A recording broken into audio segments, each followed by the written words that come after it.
ॐ अज्ञानतिमिरान्धस्य ज्ञानाञ्जनशलाकया चक्षुरुन्मीलितं येन तस्मै श्रीगुरुवे नमः। नमो विष्णुपादाय तीर्थपथप्रदर्शिने श्रीमद्भक्तिसम्पत्तीर्थगोस्वामीति नामिने। वाञ्छाकल्पतरुभ्यश्च कृपासिन्धुभ्यैव च पतितानां पावनेभ्यो वैष्णवेभ्यो नमो नमः।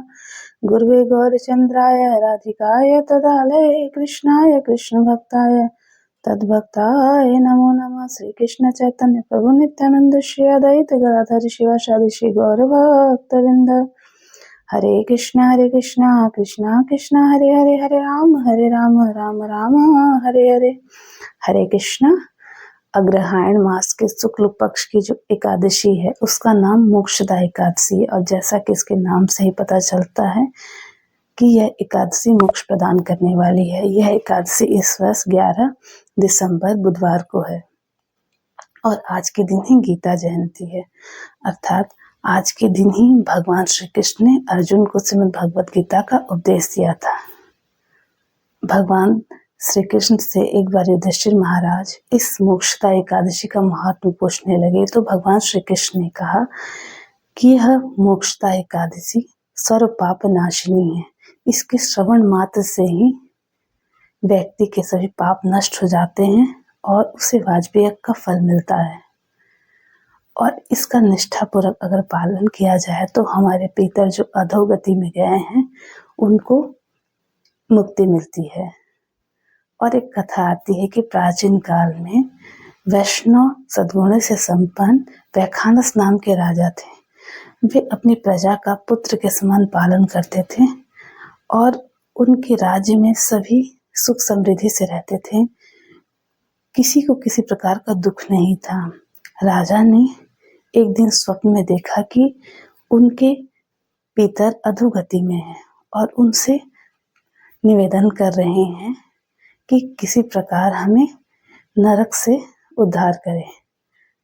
ऐसा स्वप्न देखकर राजा चिंतित हो गया और उन्होंने अपने राज्य के ब्राह्मणों को बुलाया और स्वप्न की बातें बताई। तब ब्राह्मणों ने कहा कि राजा आप चिंतित मत होइए, राज्य के पास ही एक पर्वत मुनि का आश्रम है, आप उनके समक्ष जाइए, वे इस समस्या का समाधान अवश्य कर देंगे। और ब्राह्मणों के कहे अनुसार राजा पर्वत मुनि के आश्रम में गए और उनके चरणों में दंडवत प्रणाम किया। उसके बाद राजा ने स्वप्न में जो भी देखा था वह पर्वत मुनि के समक्ष उन्होंने बताया। पर्वत मुनि त्रिकालदर्शी थे। वे ध्यानस्थ हुए और उसके बाद उन्होंने राजा से कहा कि हे राजा, आपके पिता पूर्व जन्म में बहुत ही कामातुर थे। उन्होंने 2 विवाह किया था और एक पत्नी के साथ तो बहुत सुखपूर्वक रहते थे, लेकिन दूसरी पत्नी से कभी बात तक नहीं किया और इसी पाप के कारण उन्हें नरक का दुख भोगना पड़ रहा है। अगर आपने जल्दी कोई उपाय नहीं किया तो उन्हें और कष्ट भोगना पड़ेगा। इसके बाद पर्वत मुनि ने कहा कि आप चिंता मत कीजिए, अग्रहायण मास के जो शुक्ल पक्ष की मोक्षदा एकादशी है, अगर आप उसका निष्ठापूर्वक पालन करेंगे, रात्रि जागरण करेंगे और इस व्रत के पुण्य को अपने पिता को देंगे तो उनका नरक से उद्धार अवश्य हो जाएगा। इस प्रकार ऋषि के कहे अनुसार राजा ने मोक्षदा एकादशी का बहुत ही निष्ठापूर्वक पालन किया, रात्रि जागरण किया। इसके बाद इस व्रत के पुण्य को अपने पिता को दिया और जिसके प्रभाव से उनके पिता का नरक से उद्धार हो गया। तो इस कथा से हमें समझना चाहिए कि एकादशी का कितना महत्व है और वास्तव में हम जो अपने माता पिता की सेवा करते हैं शरीर से या धन से, वह इस भौतिक जगत के लिए है, लेकिन उनका वास्तविक कल्याण कैसे होगा जब उन्हें जन्म मृत्यु के चक्कर से छुड़ाया जाएगा। यह तभी संभव है जब हम स्वयं भक्ति करेंगे। जब हम भक्ति करेंगे तो हमारा तो कल्याण होगा ही, साथ साथ हमारे पितरों का भी उद्धार हो जाएगा। और प्रहलाद महाराज के चरित्र से हमें सीखना चाहिए कि उनका दैत्य कुल में जन्म हुआ था, लेकिन वे इतने उच्च कोटि के भक्त थे कि नृसिंह भगवान ने उनसे कहा कि जिसके कुल में आप जैसा भक्त उत्पन्न हो गया, उसकी 21 पीढ़ियों का उद्धार हो जाएगा। तो विचार कीजिए, अगर हम भक्ति करेंगे तो 21 पीढ़ी ना सही लेकिन हमारे पितरों का उद्धार तो अवश्य हो जाएगा।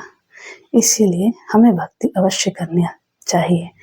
और ऐसा कहा गया है, कुलम पवित्रम जननी कृतार्थम वसुंधरा वा वसति च धन्यम। अर्थात जब कोई भक्ति करता है तो उसका कुल पवित्र हो जाता है, माता पिता धन्य हो जाते हैं, वह स्थान भी पवित्र हो जाता है और उनके जो पितर है वो जहाँ भी रहते हैं वे सुखी रहते हैं।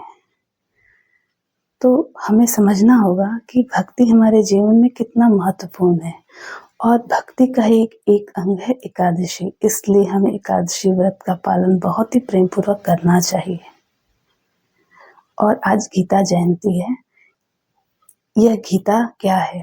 साक्षात भगवान की वाणी है, इसलिए हमें इसका प्रतिदिन श्रवण करना चाहिए और हो सके तो आज के दिन हमें श्रीमद् भगवद गीता का दान करना चाहिए ताकि और लोगों का भी कल्याण हो सके। हरे कृष्णा।